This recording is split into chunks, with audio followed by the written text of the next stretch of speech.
હાલો friends, આજે આપણે બનાવીશું ગુજરાતી પાત્રાની રેસીપી। તેના માટે મેં 12 થી 13 અરબીના પાન લીધા છે। પાનને મેં પાણીથી સારી રીતે ધોઈ લીધા હતા।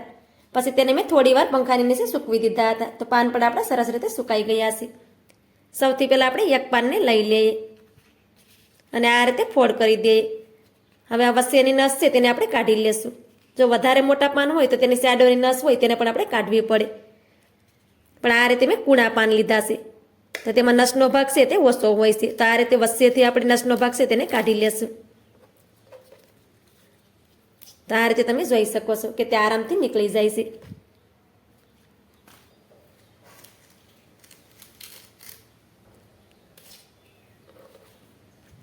તો આ રીતે આપણે 2 પાન છે તેની નસ કાઢી લીધી છે। હવે તેને કટ કરીને પણ હું તમને દેખાડી દઉં। તો તેને આપણે આ રીતે ફોલ્ડ કરી લેવાનું છે। આવી રીતે તમે 2-3 પાનને એકસાથે પણ કટ કરી શકો। હવે તેને આપણે કટ કરી લેશું। તો આ રીતે તમે જોઈ શકો છો કે તે આરામથી કટ થઈ જાય છે। પાતરા બનાવવાના હોય ત્યારે આપણે કૂણા પાન અને નાના હોય તે જ લેવાના, જેથી આપણા પાતરા છે તે ખાવામાં એકદમ સરસ બને। તો આ રીતે તમે જોઈ શકો છો કે તેને મેં કટ કરી લીધા છે। હવે આપણે આવી જ રીતે બધા પાનમાંથી નસ કાઢી તેને કટ કરી લેશું। આ રીતે આપણે બધા પાનને કટ કરી લીધા છે। હવે તેનું માપ કરી લેશું। તો આપણે આ રીતે એક વાટકો લઈ લેશું અને આ રીતે માપ કરી લેવાનું। તો આ રીતે તમે જોઈ શકો છો કે આ એક વાટકો।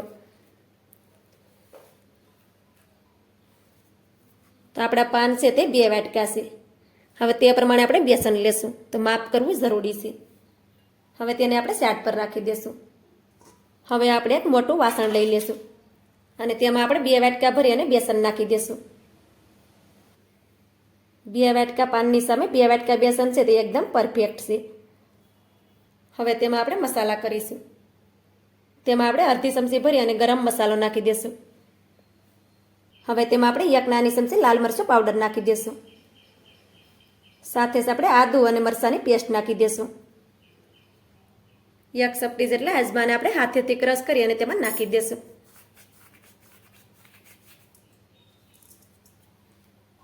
હવે તેમાં આપણે ચપટી જેટલી હળદર નાખી દઈએ। સ્વાદ પ્રમાણે આપણે મીઠું નાખી દેશું। ચપટી જેટલી હિંગ નાખી દેશું। 1 ચમચી આપણે તેમાં ધાણા જીરું પાવડર નાખી દેશું। 2 ચમચી આપણે સફેદ તલ નાખી દેશું। હવે તેમાં આપણે 2 ચમચી જેટલો આંબલીનો પલ્પ નાખી દઈએ। તમારી પાસે આંબલી ના હોય તો તમે તેમાં લીંબુનો રસ પણ નાખી શકો। હવે તેમાં આપણે 2 ચમચી જેટલો ગોળ નાખી દઈએ। હવે તેમાં આપણે 2 ચમચી જેટલું તેલ નાખી દઈએ। હવે આપણે બધી વસ્તુને સારી રીતે મિક્સ કરી દઈશું।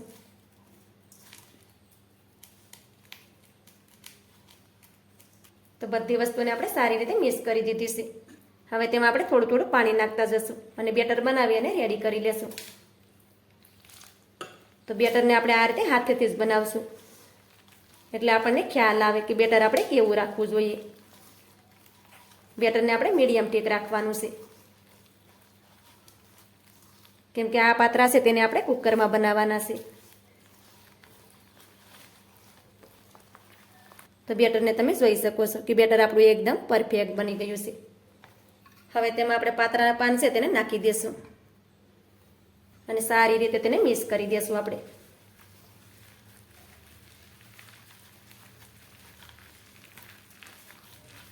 આ રીતે આપણે બધી વસ્તુને સારી રીતે મિક્સ કરી દીધી છે। તો તમે જોઈ શકો છો કે આપણું બેટર છે તે એકદમ પરફેક્ટ બની ગયું છે।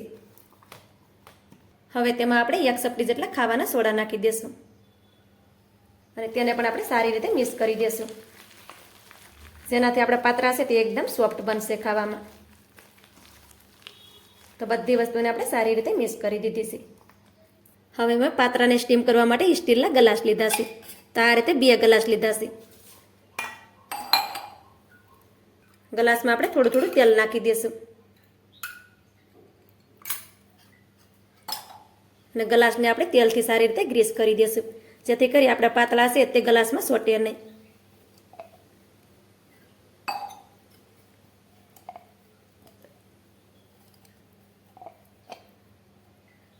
તો આ રીતે મેં ગ્લાસને તેલથી ગ્રીસ કરી દીધા છે. હવે તેમાં બેટરને નાખી દેશું. વધારે બેટર હોય તો તમારે 3 ગ્લાસ લઈ લેવાના. હવે બેટર છે તેને આપણે ગ્લાસમાં આ રીતે નાખી દેશું. આપણે ગ્લાસ છે તેને આખા નથી ભરવાના, તેને આપણે અધૂરા રાખીશું.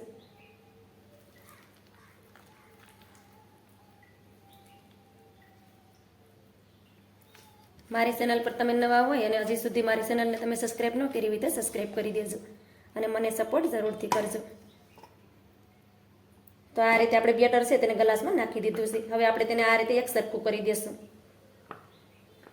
જેથી કરી આપણે પાતરા એક સરખા બને. તો આ રીતે તમે જોઈ શકો છો કે ગ્લાસને આપણે આખા નથી ભર્યા. આ રીતે અડધા ગ્લાસ જ આપણે ભરવાના છે. હવે આપણે પાત્રાને સ્ટીમ કરી લેશું. તેને સ્ટીમ કરવા માટે મેં કુકરમાં પાણીને પણ ગરમ કરવા માટે રાખી દીધું છે. પાણી પણ આપણું સારી રીતે ગરમ થઈ ગયું છે. હવે આપણે આ રીતે કાણાવાળી ડીશ લઈ લેશું. તેને કુકરમાં આ રીતે વચ્ચે રાખી દેશું. હવે આપણે ગ્લાસ છે તેને આ રીતે ડીશ ઉપર રાખી દેવાના છે.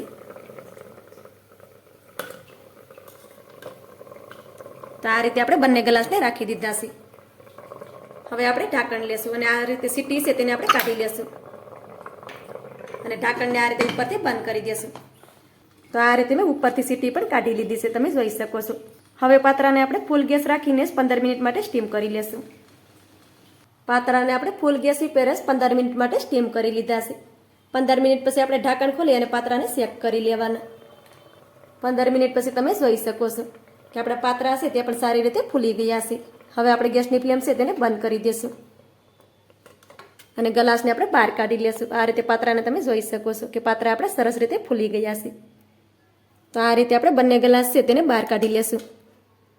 હવે પાત્રાને આપણે થોડી વાર માટે ઠંડા કરવા માટે રાખી દેશું.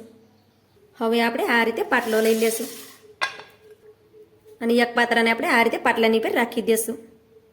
હવે તેમાં આપણે કટ લગાડી દેશું. તો આ રીતે કટ લગાડી દેવાના. તો આ રીતે તમે જોઈ શકો છો કે આપણા પાત્રા છે તે અંદરથી એકદમ સોફ્ટ અને જાળીદાર બન્યા છે. હવે આપણે આ જ રીતે બધા પાત્રાને કટ કરી લેશું. આ રીતે આપણે બધા પાત્રાને કટ કરી લીધા છે. પાત્રાને તમે જોઈ શકો છો કે પાત્રા આપણા એકદમ સોફ્ટ અને જાળીદાર બન્યા છે. હવે આપણે વઘાર કરી લેશું.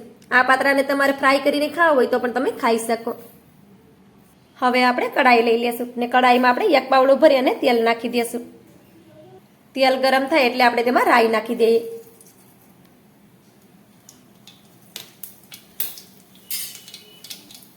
એક ચમચી જેટલા આપણે સફેદ તલ નાખી દઈએ. ગેસની ફ્લેમ છે તેને આપણે ધીમી કરી દઈશું. થોડાક આપણે મીઠા લીમડાના પાન નાખી દઈએ.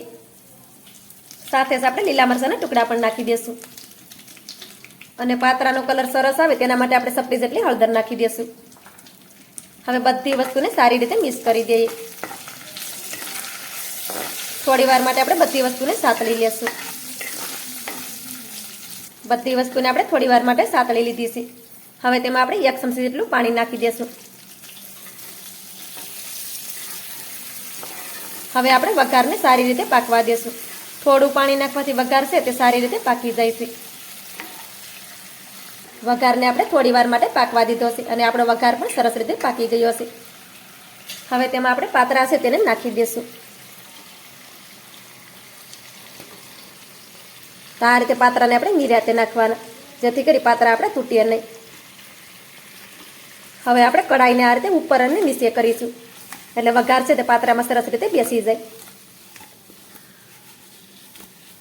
આ રીતે આપણે પાત્રાને થોડી વાર માટે ઉપર નીચે કર્યા છે અને તમે જોઈ શકો છો કે બધા પાત્રામાં વઘાર છે તે સારી રીતે બેસી ગયો છે. હવે ગેસની ફ્લેમ છે તેને બંધ કરી દઈએ. હવે આપણે ઉપરથી લીલા ધાણા છાંટી દેશું. તો મારી આજની રેસીપી તમને સારી લાગી હોય તો લાઈક, શેર, સબસ્ક્રાઈબ કરવાનું ભૂલતા નહીં. તો મળીશું એક નવી રેસીપીની સાથે. ત્યાં સુધી બધાને જય માતાજી.